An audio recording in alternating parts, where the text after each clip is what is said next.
Welcome to P. Agarwal editorial. So the first article that we are going to discuss today is a multipolar world with bipolar characteristics. तो जैसा कि हम आज देखते हैं कि आज के टाइम पे यूएस ही सिर्फ ऑल पावरफुल नहीं है, सिर्फ और सिर्फ वही एक यूनिपोलर हमें नहीं दिखता जिसके पास सिर्फ और सिर्फ पावर हो।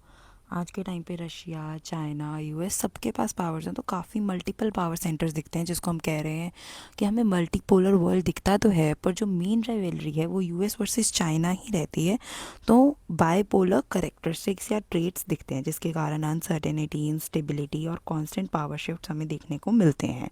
US military move in Latin America, तो अभी यूएस ने क्या किया, अपना लार्जेस्ट ट्रूप मोबिलाइजेशन किया कैरेबियन में। Advance aircraft carrier, submarines, fighter jets अब डिप्लॉयड थे। ऑब्जेक्टिव था कि प्रेशराइज किया जाए वेनेजुएला को और वीकन किया जाए प्रेसिडेंट निकोलस मदुरो को।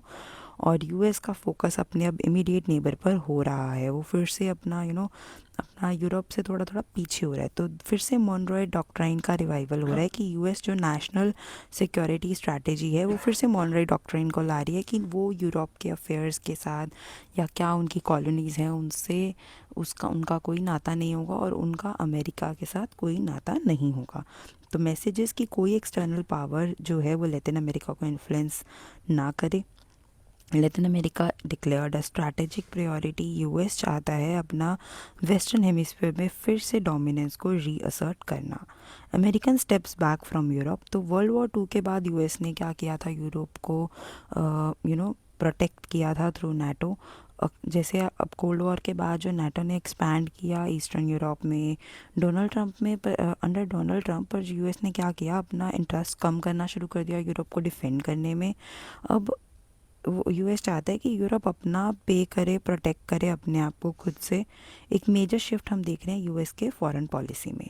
Trump's foreign policy no clear doctrine, तो ट्रम्प की पॉलिसी वैसे भी काफ़ी इम्पल्सिव और अनप्रिडिक्टेबल है। उन्हें जब जो पसंद आ जाता है वो उसके साथ हैं, जो नहीं पसंद है वो उसके साथ उसके अगेंस्ट हो जाते हैं। कोई टैक्सेस, टेरिस कुछ भी करते हैं। तो claims to be a president of peace पर लेकिन 6 कंट्रीज़ को बॉम्ब कर चुके हैं। आइडियोलॉजी जो है वो Christian nationalism, military strength, economic dominance की मिक्स है। फिर भी he accepts that US is no longer alone at the top. End of the unipolar world, तो आफ्टर सोवियत यूनियन कोलैप्स करी, यूएस अकेला ही डोमिनेट कर रहा था। पर अब यूनिपोलर मूवमेंट ख़त्म हो चुकी है। की टर्निंग पॉइंट आया कि रशिया का annexation of Crimea, western response जो था वो वीक था इस वक्त। सैंक्शंस फेल कर गए to stop fully stop Russia. तो लिमिट्स शो करता है of the so called rule based order. 3 great powers today, तो आज के टाइम पे 3 ग्रेट पावर्स हैं। यूनाइटेड स्टेट जो अभी भी स्ट्रॉन्गेस्ट है, चाइना तेज़ी से ग्रो कर रहा है, रशिया जिसके पास इकोनॉमी चाहे वीक है पर लेकिन मिलिट्री बहुत स्ट्रॉन्ग है। So power is distributed not concentrated. China the real challenger, तो ऑलमोस्ट 2/3 ऑफ जीडीपी तक वो पहुंच चुका है यूएस की। फास्ट ग्रो कर रहा है, लार्जेस्ट नेवी है। गोल है कि वो अपना रीजनल डोमिनेंस ले आए एशिया में and long term global leadership की तरफ जा रहा है। Like it is very similar to how Germany challenge Britain in the 19th century.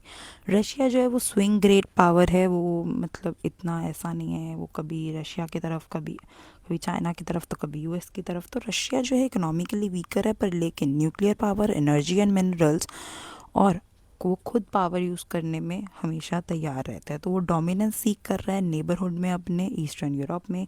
Ukraine की जो वॉर है उसने रशिया को चाइना की तरफ पुश किया, ज़्यादा चाइना और रशिया क्लोज आ गए। बट रशिया फिर भी चाहता नहीं है कि वो चाइना का जूनियर पार्टनर बने, इसलिए रशिया जो है वो एक स्विंग पावर है।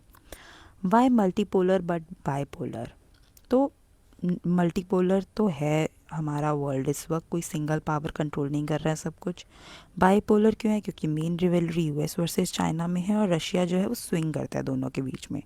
मिडल पावर जैसे कि इंडिया, ब्राज़ील, जापान, जर्मनी, वो अपने आप को बैलेंस करते रहते हैं। तो फ्यूचर वर्ल्ड क्या है, fluid, unstable and competitive. So the crux of the topic is कि हम एक ऐसे वर्ल्ड में एंटर कर रहे हैं जहाँ पे बहुत सारे पावर सेंटर्स हैं बट लेकिन फिर भी डोमिनेंट रिवलरी एक ही है, making global politics multipolar in structure yet bipolar in behaviour. So the next article is prioritising cleft care as a health solution. तो क्लेफ्ट लिफ्ट क्या होता है, मतलब जो लिप्स हैं उनके बीच में से कट टाइप्स रहता है and cleft palate they are common birth defects हैं, हाईएस्ट नंबर है इंडिया में। फिर भी क्लेफ्ट केयर इतना मेजर पब्लिक हेल्थ प्रायोरिटी की तरह हम नहीं देखते हैं। एनजीओज गैप फिल कर रहे हैं बट लेकिन जो गवर्नमेंट्स को आइडियली करने चाहिए।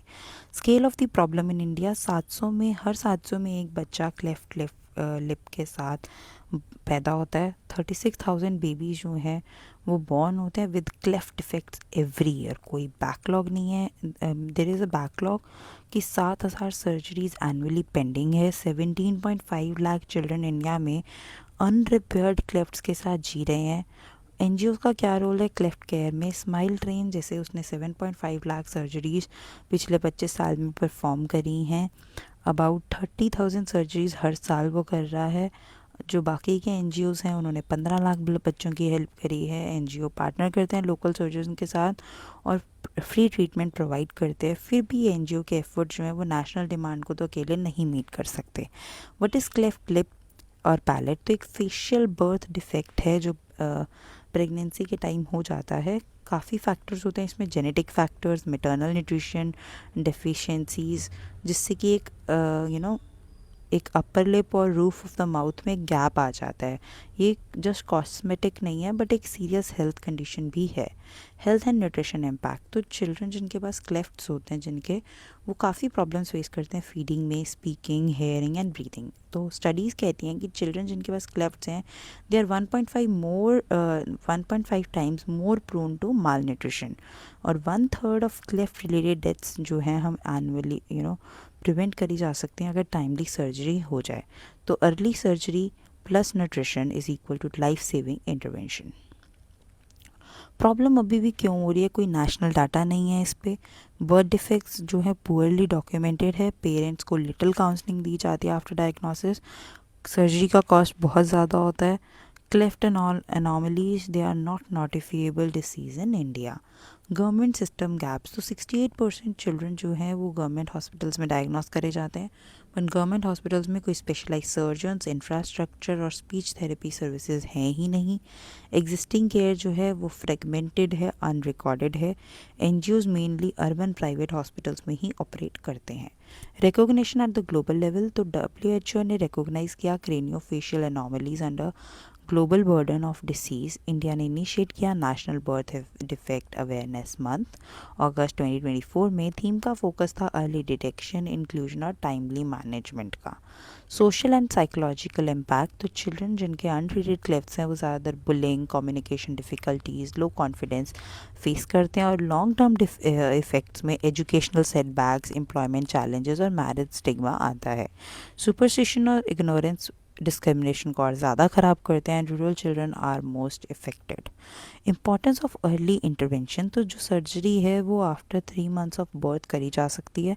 Earlier treatment is equal to better treatment and more better speech, appearance and confidence. Success जो है वो फंक्शनल इम्प्रूवमेंट से देखते हैं, ना कि लुक्स से।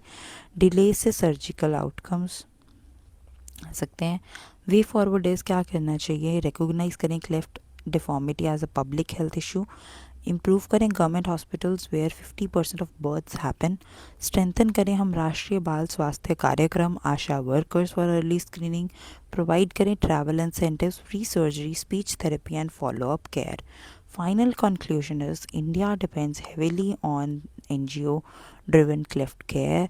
Government role remains limited and fragmented. Cleft care जो है वो कॉस्मेटिक नहीं है, a lifelong health and social issue.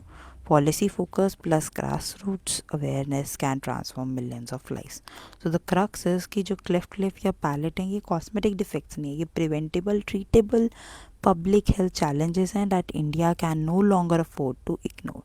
So that's all for the article today. Thank you.